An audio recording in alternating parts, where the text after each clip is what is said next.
Hello guys, and welcome back to this channel, where today guys, I'll be showing you how to delete your account on ShopBase.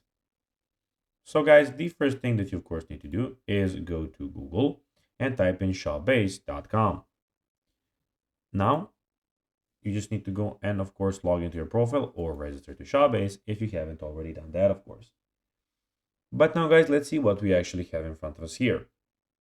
So in the left side, as you can see, we have the home, orders, we have the product and fulfillment, we have the analytics and marketing sales, contacts, we have apps, settings, and the online store. But now guys, let's see how you can actually go and delete your account on ShopBase. It is pretty simple and you just need to go and follow these few steps. So go to your ShopBase admin panel and log in with your credentials of course and click the settings in the left side here. Then under the account section, look for store status option. So go to account and look for the store status as you can see here. Then here you can choose the close store option. You'll be prompted to enter your current password to confirm the action. Enter your password and click confirm.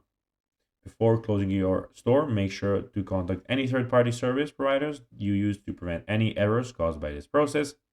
If you have a custom domain, remove it from your store base store before closing it. Keep in mind that closing your store can be reversed within 30 days if you change your mind.